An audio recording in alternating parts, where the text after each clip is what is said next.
All right, attendees are coming in now.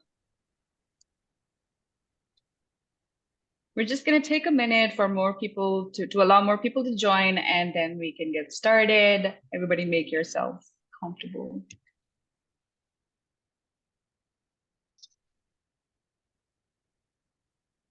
Right. Just for everyone who's already here, you should be able to use chat. Just check that you're able to talk to each other, to the panelists, and if not, let me know.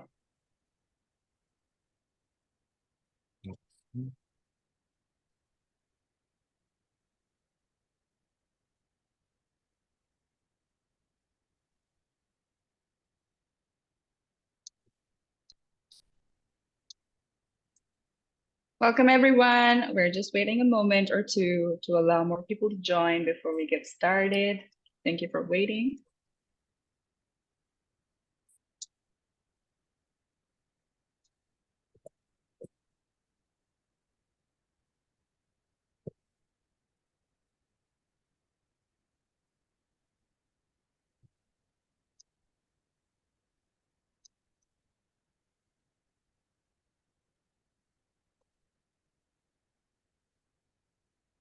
Please take a moment to say hello. Use the chat box to say hello to each other. Let us know where you are attending from today. We'd love to hear that.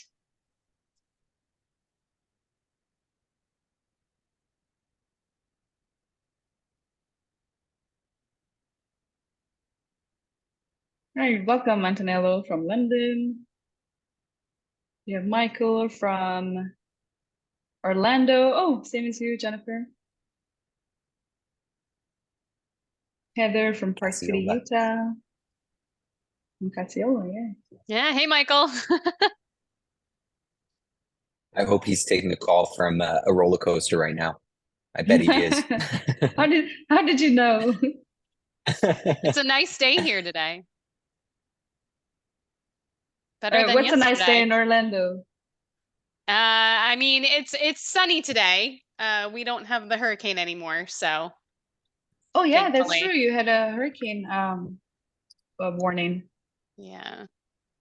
Right. Was it not too bad, thankfully? No, it was just a little bit of drizzle and a little bit of wind. Not too bad, thankfully. Okay. Okay. That's good. That's good. Hope everything's good for you too, Michael. We have Megan from Cocoa Beach, Susan from France, Jenny from Dallas.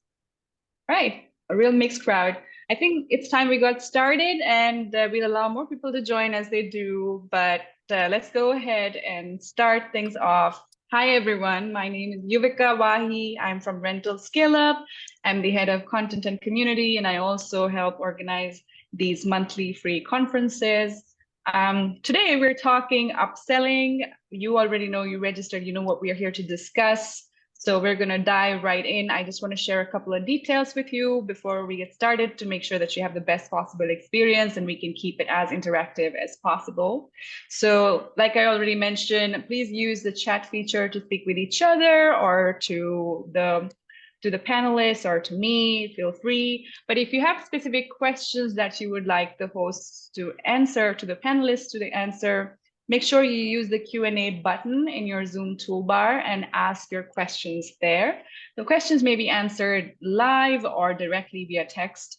And we do have 10 minutes set aside at the end of the conference to answer your questions specifically. So if they are not answered during the length of the webinar, don't worry. We have time set aside in the end to do that. Yeah, so I'm going to go ahead and share my screen. I have a little deck here just to make sure I have for our visual learners here. Just 1 second.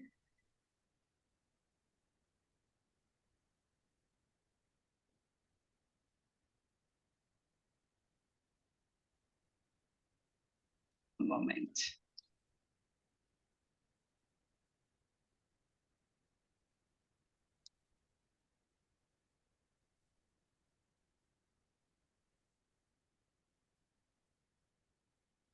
All right. Can you guys see my screen now? Sorry, this is. Yep. I think this is most of our time is spent doing saying only this. All right, that should do it. Perfect. So welcome everybody. You know, we're talking about upsells today. The title is Protect Your Margins, Wield the Power of Upselling in Uncertain Times. That already gives you a clue as to why we're talking about upsells today. Upsells are nothing new. They are not a new concept, but it does seem like they are very relevant right now, considering the challenges hosts and managers like you are facing at this moment, which is what? Thinning margins. There doesn't seem to be any dearth of demand in the travel industry in general, and specifically for short-term rentals. We know that already. But what that has meant is this is no longer a secret either. Everybody else knows that there is demand for short-term rentals and everybody wants a piece of the pie, which means that there's more supply flooding many markets. So although there are bookings, supply is outpacing demand in a lot of these markets. And you may be experiencing that yourself in your market. Let me know if that's the case. And that's just one end of the struggle, obviously. Additionally, we are experiencing inflation globally everywhere. Prices are going up for everybody. And the same stands true for short-term rental owners and managers. Your expenses are going up. So while you do have a certain set amount of revenues, they are being eaten into by these rising expenses. So one of the solutions, of course, would be to find you more listings to add to your portfolio, expand in that way, which is great. I'm sure you still do want to do that very much. You want to expand your portfolio, you want to grow as a company, and you obviously want more guests, more bookings, yes. But both of these tactics are very time consuming and very resource heavy as well, as you know, as owners and managers. So what we wanted to do was highlight a tactic you can use without doubling your workload or spending so much more time or putting in many additional resources in. And the idea is to help you look at your existing resources and perhaps recontextualize them as things you can upsell and generate revenue from. So that's just a very brief overview of why we're doing what we're doing today. Like I mentioned, I'm Yuvika Wahi. I work for Rental Scale Up. We are a short-term rental industry news and analysis website. We have a free weekly newsletter that you can subscribe to get industry news right in your inbox. Today, I'm joined by speakers from Enso Connect, GuestView Guide, and Mount, and I'm a special fourth speaker as well. So I will let them introduce themselves. I'm going to start with Francois, who is the CEO and co-founder of Enso. Francois, why don't you tell us a little bit about yourself? 100%. Hi, everyone. Thank you so much for joining the call today. So my name is Francois. I'm one of the co-founders of Enso, and we are a guest experience platform for the vacation rental industry. What that means, we plug into your property management system. We connect, as per the name, with a lot of the tools, including companies like Mount, and help you digitize and monetize every step of the guest journey. That's a little bit about us. Thank you, Francois. Next on the panel is Jennifer Wilson. She's the business development manager at GuestView Guide. I think we have some of your customers here today tuning in as well. Yes, so why don't you tell us about yourself, Jennifer? Sure. Thank you so much again for allowing us the opportunity to participate today. My name is Jennifer Wilson. I am with GuestView Guide. We have a digital concierge display that hangs right up on the wall for vacation rental properties, basically allowing your guests a really easy way to have that communication, get some additional information about the property, the location, and just personalize that experience for the guests. Thank you, Jennifer. Next on the schedule is Madison Rifkin. She's the founder and CEO of Mount. Madison, why don't you introduce yourself, please? Absolutely. Hi, everyone. My name is Madison Rifkin. You can also call me Maddie. I am the CEO and founder of Mount. And basically what we do is we're building a massive worldwide marketplace that basically takes every hidden gem, local experience, operator, business. We bring them online, so they're no longer pen and paper. And we basically enable you as a host or a property manager to offer these amazing experiences to your guests. So that they have more than just a place to stay. They truly are coming to your property for that once in a lifetime trip, but every time they travel. So that's what we're in the business of doing. Thank you, Madison. And I'm really excited to also introduce our special guest, Julia Rossi, who is the short-term rental owner and manager.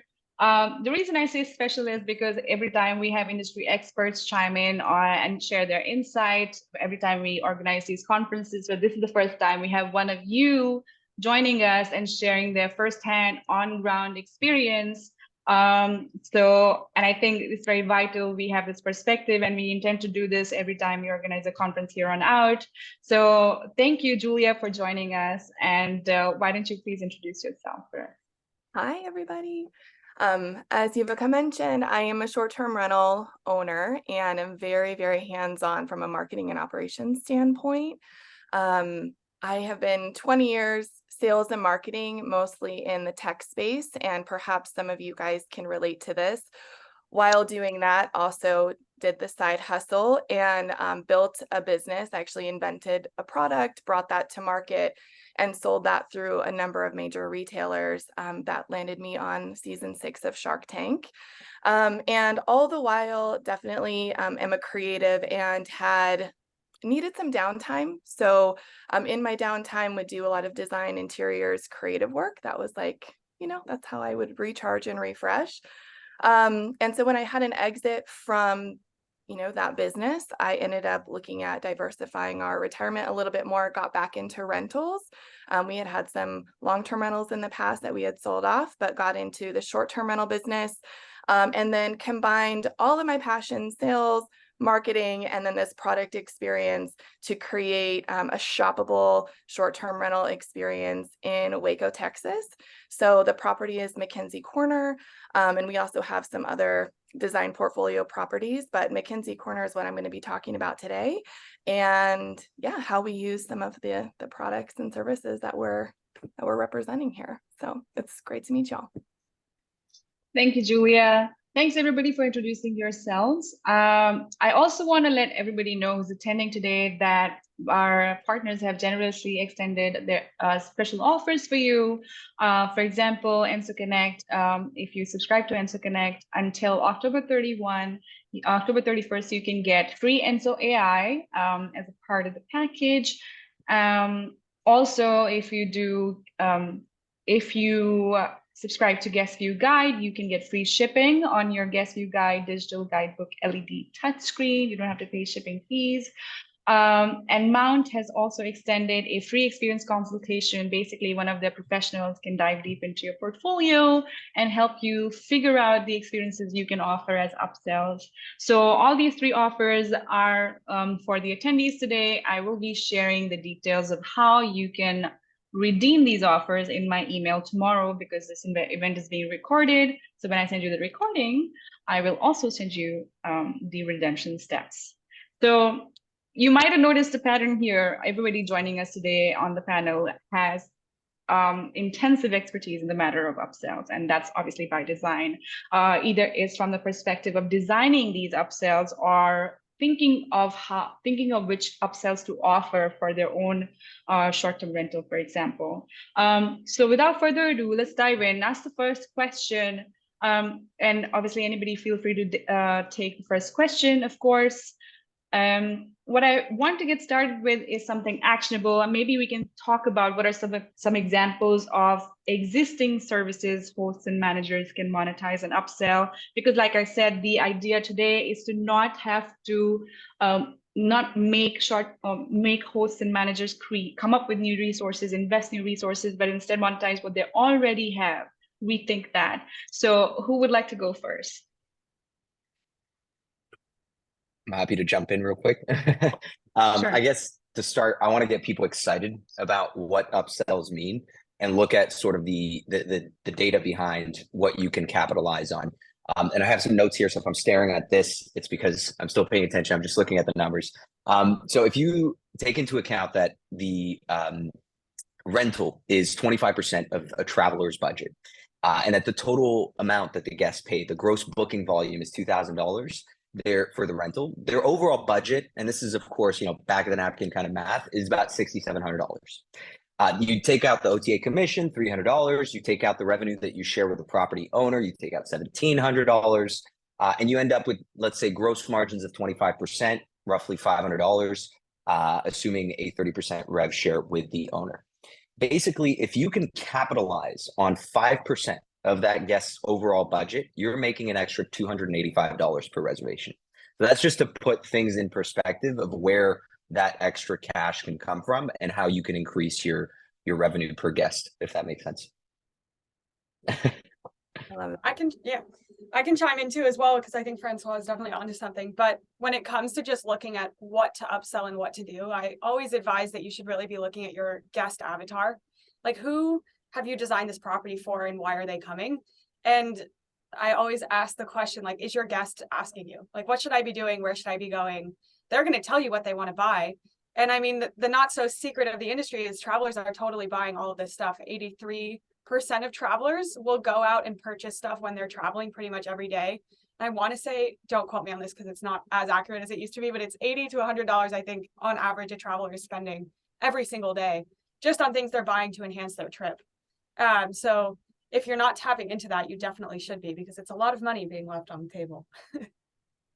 Agreed. I can give some just very specific examples of things that we're doing at McKinsey Corner. One of the pillars of our business is making sure that it feels very hyper local. And so experiences are a part of our business. I noticed that someone was in the Dallas area. If you're calling in from like the Central Texas area, look up Dreamy Picnics. So one of the things that we do is when someone is checking, like purchasing the rental, we have some add-on options around experiences that are hyper local. So we have worked to build relationships in the Waco community. And it's kind of twofold. Of course, it helps us with upsells, but also the community partners that we're partnering with are also promoting our property, which is fantastic. So we're getting like that social buzz angle as well. But in this particular case, like we went out and found a picnic company. They come on site and set up like a surprise picnic. And it's themed, it's an exclusive theme to McKinsey Corner. And so it's one of those things where when they're, purchasing the rental, it's a difference maker, and it's an add-on and something that's very experiential. So that's one particular thing that we've done. There's a slew of other, there's Waco tours, Baylor's in the area for us, Baylor University. So there are opportunities to work with a lot of those agencies as well. And then just thinking a little more outside of the experience or outside of the box. I mentioned kind of in the intro that design is kind of one of my creative outlets. Well, we fully designed McKinsey Corner to be shoppable. So there are moments like when you're building out your short-term rental, you're selecting items. And so one of the creative ways that we've been able to monetize and essentially upsell our property even outside of the actual true rental is by capitalizing on the stuff in the property. So we've designed it, it's affectionately known as the most inspiring and comfortable stay in Waco, Texas. And it's inspiring because of the artwork, the wallpaper, the furnishings, and the feedback we get from guests is, if I was adventurous, I would want my house to be decorated this way. Oh my gosh, where did you get those sheets from? We've probably all heard that from a guest so many times. Well, there are programs out there that you can certainly use to help monetize and capitalize on commissions from selling those products in a very native way. So it can't feel over the top. And the way that we do that is actually using GuestView Guide. It's a tablet that sits right on the wall when you walk in the door. It's kind of that one-stop shop for the guest to go, so that they know, okay, if I need to find something, a recommendation for, I want to do that add-on for the picnic and I didn't buy it right away, I can go back to that GuestView Guide and I can see that it's available and where to contact for that. But there's a QR code. So we have a slide that has a QR code that essentially allows that guest to scan the QR code, and then it presents themselves with all of the curated goods from our home that they can then go to our website and actually purchase. And then a lot of these items, we have relationships with the brands, but a lot of them are also on vendors like Amazon. And you can register very simply for an affiliate link with Amazon. Someone purchases a mattress topper, it's $5 commission to you. So it's just a way, thinking outside of the box, to really creatively monetize what you're already putting into the house. Your experience is driving them to want to purchase that product without them even realizing it, without hitting them over the head with it. So you might as well, capitalize that and earn a commission off of that. So just a couple of ways that we think about that and do that at McKinsey Corner. I can share a number of other ideas, but. That's such a great idea. There's some really great ideas here. Thank you, Julia, and thank you, Francois and Madison as well. Again, I know Heather brings up the point in chat that it only works if you own the home. And how do you do this for those who are managing homes for second home owners? So, of course, according to what Julia has been able to do is to think of this at the time of the build. But if you're managing a home, you're still replenishing the furnishings, you're still replenishing the amenities, the groceries, etc. And instead of simply going out and purchasing these amenities, you should take a moment to think about if the vendor that you're purchasing this from has perhaps an affiliate deal, which is the quickest way for you to generate some revenue, where you're not actually designing with this in mind, but these are amenities you're going to buy anyway. You're just making sure that you're also making some money every time you're recharging, or if every time someone wants to buy one of these things, it's worth looking into. But of course, there's a lot of existing essential services that are kind of now add-ons, which you can upsell as well. For example, we were talking about this. I remember, Jennifer, you mentioned about early check-ins or late checkouts, for example. Yeah, absolutely. So I would definitely think of anything that you already have in your property or people that you're already working with. So, a late checkout, for instance, and you can monetize that however you would like. With GuestView Guide, we also have ways that, like, if you have back-to-back reservations, you can disable it to make it easy operationally for your staff if you can't accommodate something like that. But even working, as Julia mentioned, some of the merchants, you could work with a local, if you're at the beach, you can have a fishing company or fishing excursions or surf company or things like that. Or we're in Orlando, so ticket companies and selling tickets, to attractions and things like that. So I think it's really important just tapping into what's available in your market, but also things like, for instance, we have a customer that works with artists and features local artwork on the display and has links. So if people wanted to purchase their artwork, they could do that. Or if somebody wanted to have a chef come in and do, some kind of catered event, if you have a family reunion or a bachelorette party or something like that. So there's endless opportunities to, really upsell and come up with ideas. It's really just kind of thinking of, what you have around you and what makes sense and what makes you stand out. And I mean, as Julie mentioned, the picnic idea, I would absolutely do that. I mean, I think it's so fun and so unique. So I think just coming up with those ideas really allows you to stand out as a property manager, but it also gives your guests a really unique experience, because I mean, who would have thought that you could go to a property in Waco and have a picnic? I would never have thought of that. So tapping into your local expertise, and that's what guests really like and want. I want to go somewhere and have somebody tell me, go to this local restaurant, or go to these different experiences around here. So tapping into your local expertise really gives you the credibility for your guests.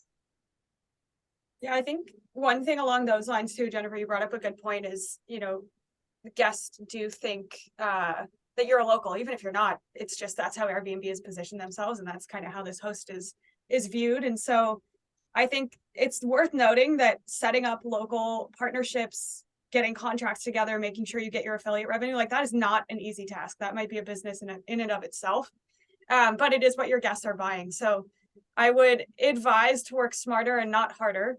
And, you know, find a company that can essentially take on the business relationship of partnering with all these local businesses, do the contract work, and let you become an affiliate essentially at that point. So you look like the hero because you're providing all these amazing local recommendations, these local experiences, these tickets. They're all purchasable, they're all bookable, but you did not have to do any of the work of going on foot to the store to build that relationship and do all that hard work. So I would just put that out there, in that if you want to take on that strategy, just find a partner to help. Yeah, I love that. It does take to do it like yourself, takes time and energy and effort. You know, having someone like Madison's company supporting that is huge. Like for us, for example, we work with a local property management company. They're the largest like family-owned property management company in terms of doors in Waco. So they have like that group, you know, so that experience. So they can go and negotiate as a group with some of these vendors, but then can also get even more hyper local for like our particular property that's maybe a little bit different, where we want to offer a specific package, but they can do that like group negotiation with like one company, which is fantastic on our behalf. And then using like a GuestView guide has been game changing for us because it can be set up for a number of properties, but then as someone who's very hands-on in the process and just the marketing approach, you know, I can work with my property management group and say, okay, but for our property, I'd like to tweak this, or this, and here's our QR code and here's our link. So it's been phenomenal that operationally it's been able to support and accommodate kind of the mass setup of recommendations, but then also drill it down to like a very specific property like ours, which is great. Thank you. And I think that answers the question also about how we can sort of go about thinking through what to upsell, how, before you can begin to offer an upsell, you have to know what does it take for a service to become an upsell, how it qualifies to be one, and how we can make revenue off of it. And I think these are some really good points you've mentioned in terms of considering your location, and working with vendors, prioritizing working with vendors. So you don't have to take on a lot firsthand. Is there anything you'd like to add, specifically any of you, to the question as to how hosts and managers can think through possible upsells? Because obviously the two have very different journeys, when you are an owner and when you are a manager. So anything that you have to add in this context? I think it might tie a bit with the next question, if anything, but and this goes towards a comment that Heather was making around, oh, what happens if you're the owner versus, you know, you're managing properties. And I think you also have to think through the segmentation of, you know, you're an owner managing a few properties, you're a property manager managing a few dozen properties, or you're an enterprise company managing hundreds of properties, right? And the challenges that you face as a company in those three segments are going to be very different.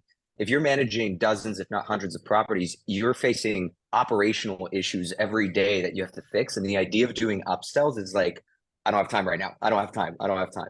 At which point you want to start thinking about what are some easy wins that are actually part of your operations either way. Things like early check-in, late checkout, mid-stay cleaning, gap nights, things that flow within the operations that aren't necessarily the add-on experiences. And I think this ties as well with those of you who might be struggling to figure out who your audience is, or targeting an audience that isn't vacation. I know I saw a comment somewhere saying, you know, you target more digital nomads. This was someone, Jenny Tacole, if I'm pronouncing your name well.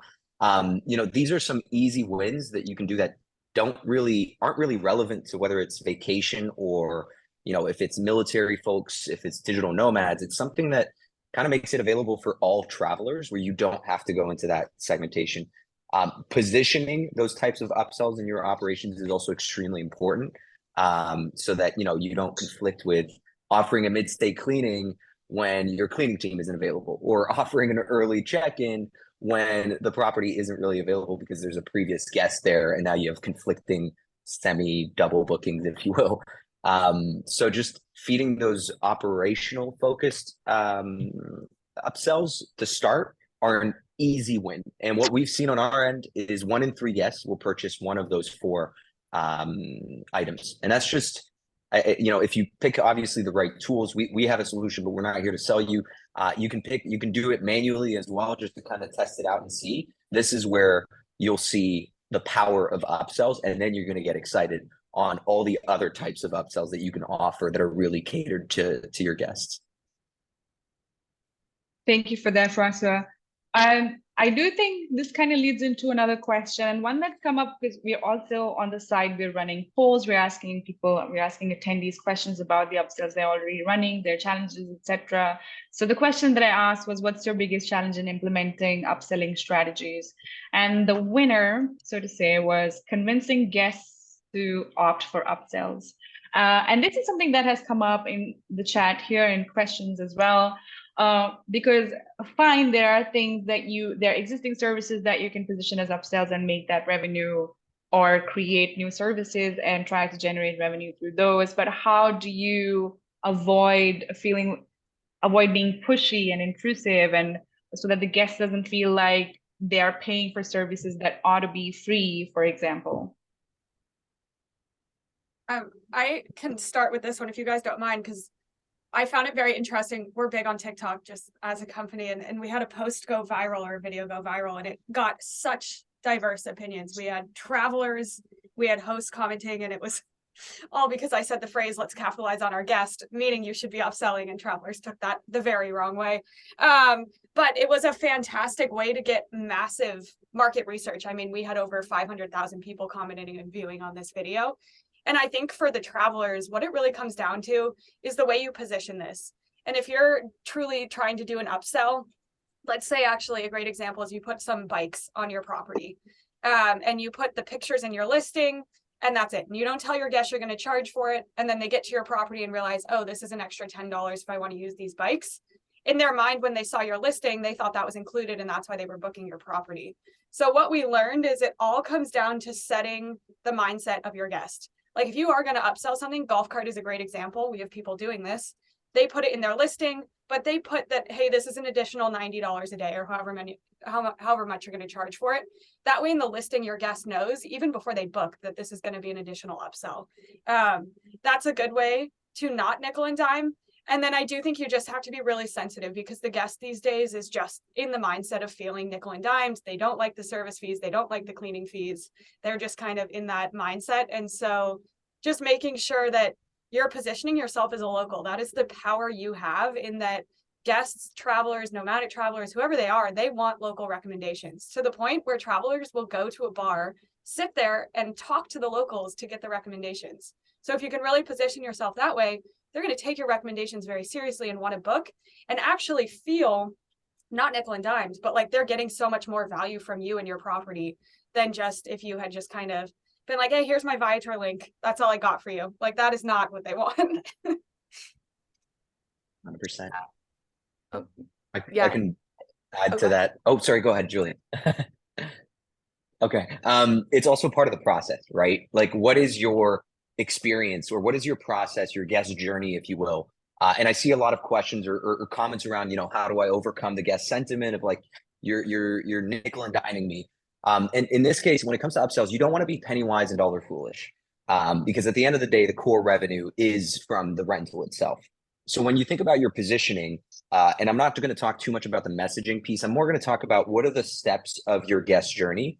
You know, if you are taking the guest through, let's say, a verification process, and then a safety deposit process, and then a check-in process, and then a checkup process, and so on, there's different steps along the way where you can provide optionality.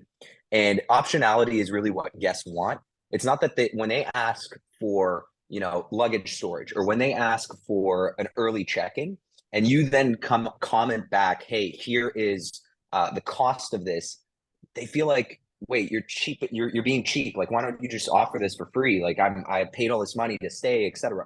Whereas if you offer this service before they even ask for it, and it's there in front of them throughout that process, then there is no more of that sentiment. It's kind of like we've already packaged what the best experience is for our travelers, whether it's the early check-in, whether it's the bike rentals, whether it's the luggage storage.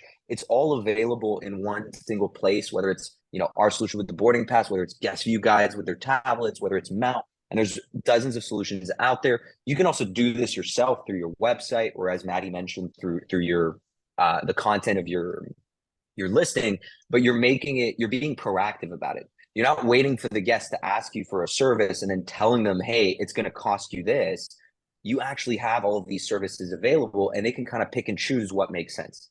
And then when it comes to the strategies to remove sort of the sentiment of, oh, I have to pay more money, there's different pricing strategies. And I'm sure you guys know this around the actual revenue management side of things, but there's pricing strategies that you can put in place. We've seen certain things around offering early check-in for free for the first 30 to 45 minutes, if not an hour from your check-in time. So for example, if it's 4 p.m. check-in, you offer a free 3 p.m. check-in.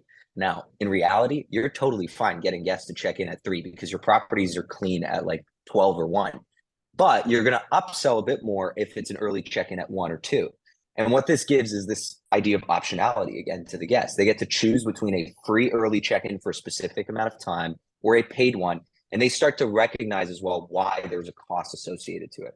So again, I go really on when to position the upsells, simplify your process, think about it from the, not just the, okay, I'm going to set up upsells and start selling things to my client, but let me position certain things along that guest journey at the relevant steps and provide, again, sorry for repeating the word, but optionality. I think that's the part of the key here.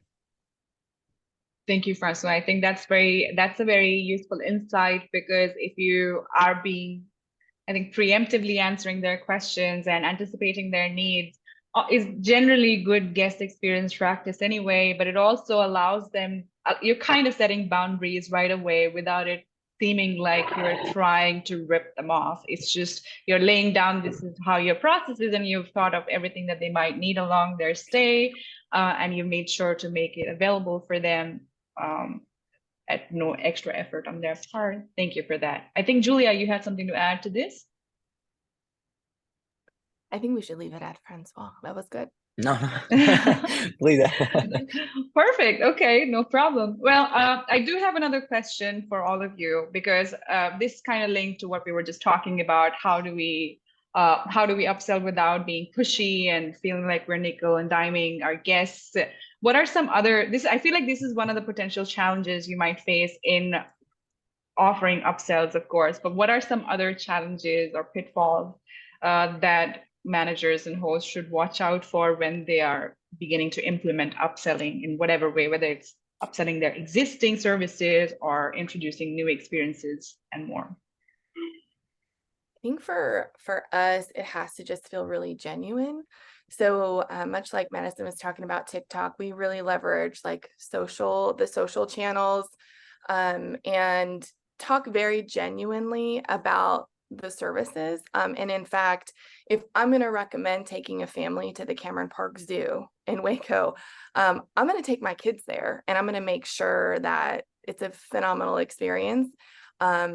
One of the other things we do is UGC, user generated content. We create a lot of content, which is super important because that helps those images and those videos, they help connect the dots between the experience and the guest. And so if I'm showing my kids having a great time at at the zoo in Waco, and then I can use socials and promote pictures on my feed and add that into a newsletter ahead of time. And, it's really helping connect the dots, but it's also very, very genuine. One of the questions we also get often is like, how do you sell these products in your property? How do you make this shoppable so it doesn't feel like, they're walking into a store and someone like a sales rep is like following them around going, hey, you want to buy that couch?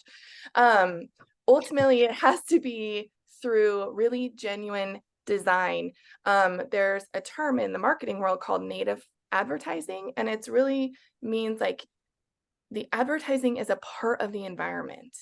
So it's through great design that you can get someone excited about a couch or wallpaper, and they want to go to that GuestView guide and click the QR code and go, I want to know more about where I can find this for my own space. So I would really encourage all of us to think about the design of the space, not putting QR codes and stickers on everything for them to purchase, but just making the environment so inspiring that they go, whoa, I want to take a piece of this experience staying at McKinsey Corner home with me. How do I do that? Well, here you go, right? It's right there, the Mount Concierge. Or I love that picnic. I want to tell all my friends about it. Well, they're now going to be sharing pictures and content of that experience genuinely on their socials. And now their friends are going to want to come and stay in Waco, and they realize Waco's more than Magnolia. Oh my gosh, right? So that's just one example, but I think to wrap it all up, it's got to feel very genuine in terms of how you talk about some of these experiences. And it does take a little bit of thought and ingenuity around how to set that up. But once you get the hang of it, it's really natural. So. Thank you, Julia. But what about people who are managing more than 1 or 2 properties, who are doing this at scale, and they have to kind of think through more the process, I guess. What would this look like for them? Because this is a challenge for them, I guess, setting up upsells in a way that it's not more hours and hours of organizing things. And so what can medium, large property managers do? Anybody who has more than a couple of properties, for example. I could happily jump on that. I mean, we focus on large operators. And it goes back to what I was mentioning around that guest journey. And I'll kind of give you guys an example. And I don't want to be biased on the context of Enso, so I'm going to use sort of all the technology companies that are out there as part of the sort of process. But if you look at, generally speaking, when you have like 40, 50, 150 properties that you manage, your first step is you send that booking confirmation message. The guest books, they get a message with booking confirmation. Usually what will happen next is a verification process. You're using tools like Stubrog, AutoHost, whatever system that are out there. Maybe you're doing it manually, whatever that process is. But once they've gotten to that stage, there's this gap where there's no communication necessarily. We're waiting until the check-in time. Some cases you might send a little message just to get them excited ahead of their stay. There's really a gap there. The difference between a hotel and a vacation rental is that a vacation rental guest asks a bunch of questions at that stage because they're getting excited about their stay. Hotels is kind of like, I'll show up, I'll get to the front desk, I'll get my key and I'll figure it out. Well, this is an opportunity for you to start presenting those kinds of offers. So instead of just getting them excited from a messaging perspective, presenting this, whether you're using a guidebook, whether you're using our boarding pass solution, whether you're using GuestView guides, Mount, any of the platforms that are out there that can offer this type of upsell system, or even if you want to try it out without any tech, in your messaging, being like, by the way, just wanted to let you know, we offer these kinds of service. Just let us know if this is something that you're interested in. So again, it goes back to that idea of being proactive. The next step after that is going to be the check-in process. Now, there's a little cool data point that I saw that I was really excited about. Obviously a bit biased. So part of our system is this thing called boarding pass, where you have a check-in button. And what we had realized was when the guest would click the check-in button and it was too early, we'd kind of just be like, it's too early, right? And if you factor that in, not from a app perspective or what Enso does, but in your messaging where a guest asks, when am I getting the check-in instructions? Well, you weren't proactive enough, that means, because they're asking you, they don't know, and they're asking you these questions. They're hesitant as to whether or not they're going to be able to successfully check in. So by just putting a little pop-up that said, are you interested in purchasing an early check-in, which I know sounds really cheeky.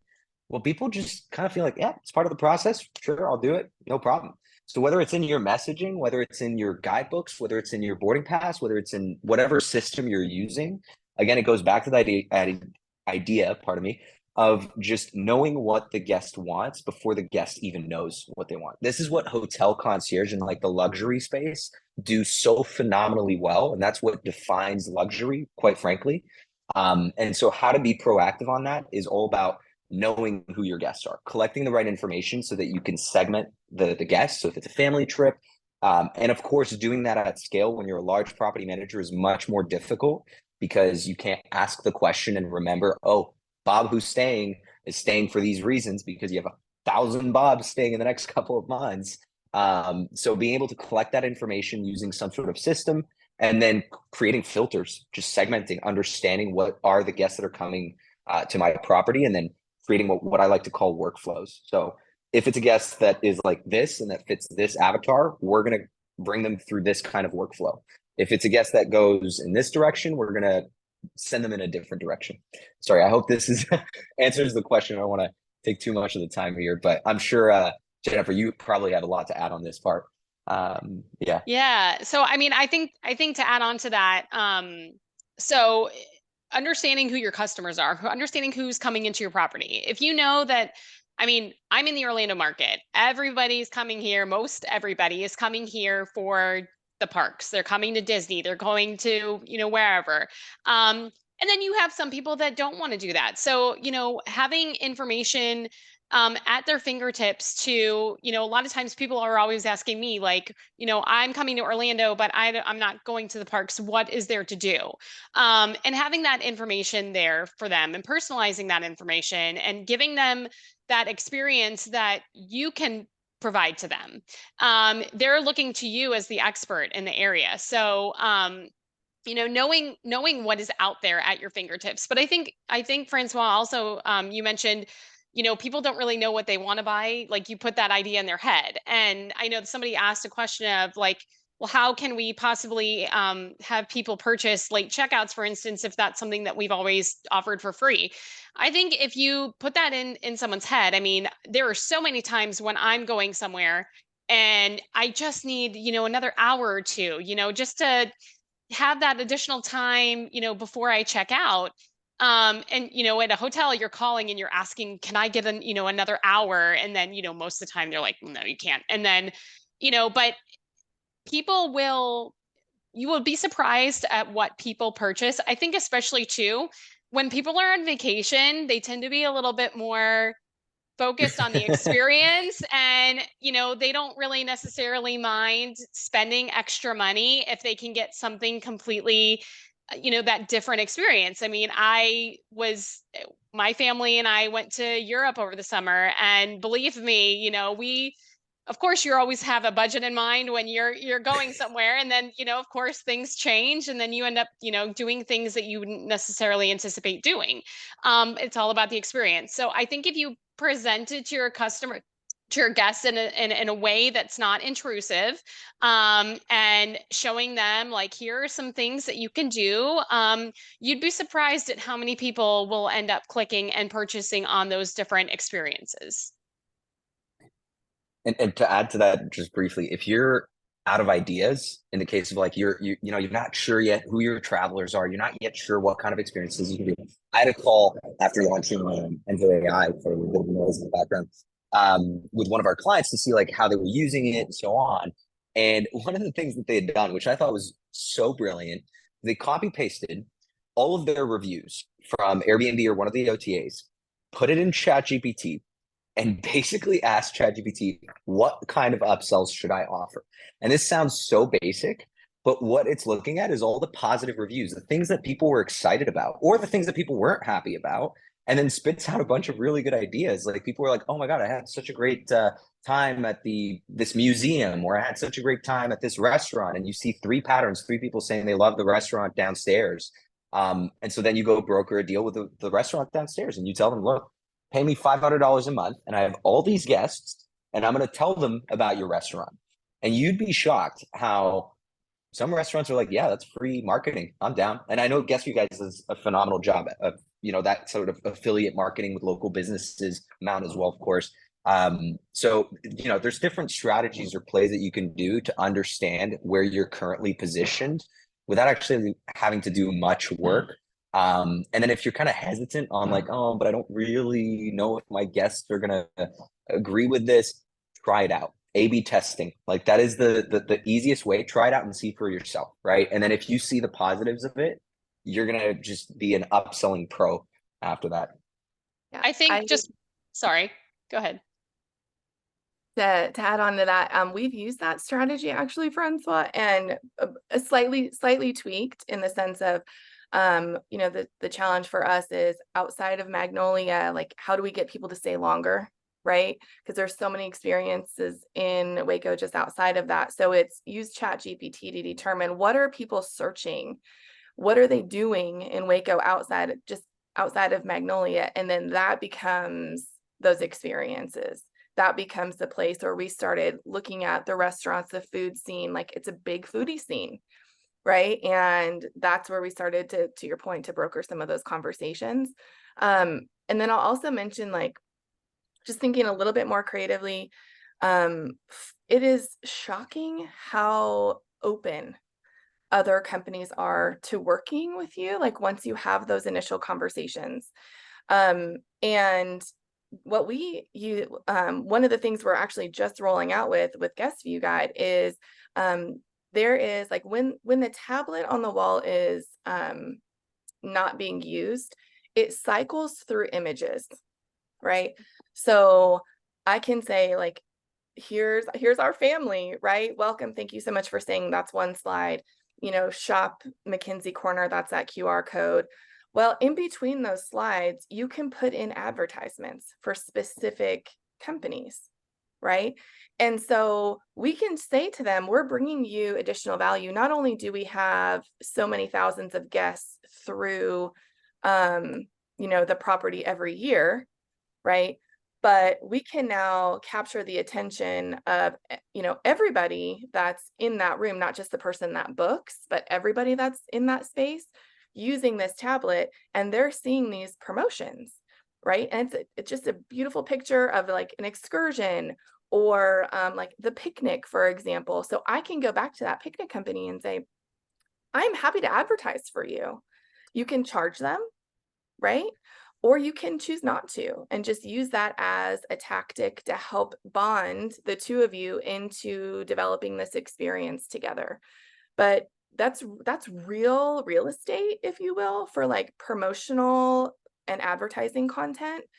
The other thing that we leverage it for, and this can be at scale. So think of like property management at scale. You can do these advertisements across multiple tablets if you're managing, you know, 50 doors in one geolocation, right? So you can do that at scale as well. But also just-in-time communication. So say there is a Baylor welcome home, you know, Baylor Bears event, or there's a concert that weekend, or we want to promote a specific brewery, as Madison mentioned, or a vendor. There's an announcement specifically that you can use that will pop up a specific announcement saying, hey, not sure if you saw that there's this event happening this weekend. Here's where you can find exclusive rates on tickets. Or call Joe, right? Or whatever that is. But you can use just-in-time communication to capture that guest right then and there. So there's a number of ways that we use this tablet beyond just, you know, the traditional, I would say, format. We're just trying to think creatively about it, and it's pretty cool. It's working. I think to add to that, one thing that every single property manager and owner wants is rebooking. And what we have is, you know, asking guests while they're in the property, while they're having that really great experience, hey, have you thought about your next vacation? Rebook with us directly and give them some kind of offer, save 10% on your next visit. Or if you have properties in different locations, so say for instance, you're in Waco, Texas, and maybe you're at a family reunion and you're trying to think of places to stay next year and someone throws out, you know, the beach. You can have your properties advertised as well. So showcasing your brand, advertising the other properties within your portfolio, and capturing that revenue for rebooking when they are in your property. Because they're captivated at that point. So getting that rebook, you know, right then and there when they're at your property is another opportunity for you to get some additional upsell without it being in your face as well. I think rebooking is such a critical aspect of upselling, and it's already right there. And I think this is one of the tactics that sort of larger property managers would find easier to adopt. It also makes more sense for them. And this is definitely one thing that you can sort of build into your existing process, and you can think about how it fits into your existing process. Do you want to have physical visual aids that I kind of promote your other properties, or do you have a guidebook, or do you just want to do you have an app or a mobile website that you ask your guests to use, or a flyer? Whatever is the media of your choice, you don't have to go outside of that. You don't have to venture outside of that. You can use your existing media, but make sure it includes all of this information of things you could be upselling, of experiences you could be upselling. And of course, great way to get rebookings as well. One of the questions that we have in the Q&A is, what is the ideal point during the guest journey, number of days after booking? So a specific question. We've already broadly covered this, I think. Francois, you've gone into this. What's the ideal point during the guest journey, number of days after booking, to offer these upsells to a guest? And I can take this one. We have actually a ton of data on this. But basically what we have seen is that it's not ideal to hit your guest with a lot of these upsells if you're talking more about the experiences, maybe the mid-stay clean even too, while they're checking in, because they're too flustered. You know, they need to get the code to the door, probably the alarm if you have one. Like, it's just a very stressful process, even though we're trying to make it not. So we see a lot of bookings happen once your guest has been settled in.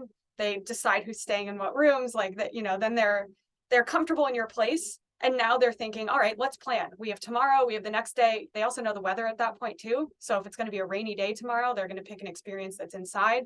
Like, they just have a lot more information now than they would have previous. So we always recommend, and what we see is a lot of bookings happening either the night they arrive or the next morning, right? Kind of when they're in that decision-making process of what they should be doing. That makes a lot of sense. Francois, I think you're on mute. There we go. Sorry. I was going to add to Maddie's point, other than obviously the services like early check-in, these obviously can't be sold after they've checked in. But when it comes to like, don't try to upsell at the booking confirmation level, because that's actually when they've spent the most money, and they're already kind of like, okay, I've dumped all my cash into renting this place and this vacation. So it's not necessarily the best time to upsell new experiences. It's going to also be in that window. If you have enough time, so you have to look at your length of stay, and you have to look at your booking windows. So if you're booking 6 months out for a stay in 6 months, then you've got a lot of room in the middle to start a dialogue around the upsells. If it's a last minute reservation, as per Maddie's point, no point in trying to upsell too much before they even check in, because they're coming in, they're flustered, they have so many things to do, they have to check in. So that, you know, in-stay segment is going to work better. But again, it goes back to A/B testing. Like, your properties, what I love about the vacation rental industry is every property is different, every guest is different, every owner is different, every location is different. So it's going to depend enormously on what kind of business, brand, and target audience you're focused on. Thanks for sharing. Yeah. Sorry, Julia, please go ahead. One other thing to add is, if you do have the opportunity to upsell after the fact, like the shoppable home does give you an opportunity to reach out to them after the fact and still capture, you know, commissions, if you will, and revenue, and remarket to your guests. Every market is very different. We actually, Heather, I saw your, or Heliano, I saw your note. We do have a good amount of rebookings in our space, but I think it's just micro environments, you know, everywhere. But one of the ways that we stay connected is through social media, reminding them of new things, like making announcements like, hey, we now have this partnership with XYZ. And then again, it's that QR code. It drives them actually to our website. Like, in our property management relationship, we have like a very open relationship, in the sense of, if we're capturing people through that QR code, happy to share those people with our property management group. So they're building their subscription list, and then they're happy to share with us, and we're building our subscription list, and we're kind of connecting on the newsletter aspect. But the shoppable home, the new like events in the area, the new relationships, the new experiences, those are all announcement worthy things that we can send in a newsletter follow-up, and then drive them back to rebook, drive them back to purchase something. And so, and it's value add, you know, they want to click into it because it's interesting. And if you have any kind of college in the area, families are coming back to that college to visit their students all the time. So I think that's another thing to think about too, is how can you leverage that for, you know, some content to share back. I think it all, like you mentioned, Julia, it all goes back to knowing your market. As owners, as hosts, as managers, you already know who your guests are and what they've been requesting upon their visits. If you're looking at it from a scaling perspective, you're a much larger business, you still have this data available. And if you don't want to employ a lot of additional resources, you just plug your data into ChatGPT and ask ChatGPT the questions and find out who your guests are, what they're looking for, and start offering what they're already asking for, because there's an opportunity already right there. You're not creating an opportunity, it exists. You're just capitalizing on the existing opportunity. So yes, depends on know your location, know what makes sense for your location. I remember I went with my best friend to a little town near Bordeaux, and it is a wine town, but it never occurred to us. And while we were there, we were having a wonderful stay, and our host asked us if we wanted a bottle of local wine, which we would have bought out. We would have gone outside and bought anyway, because that's kind of the point. But she was able to, since she had a connection with a local vineyard, someone like a small vineyard, and there was also, it was a more sustainable way, a greener way to do this.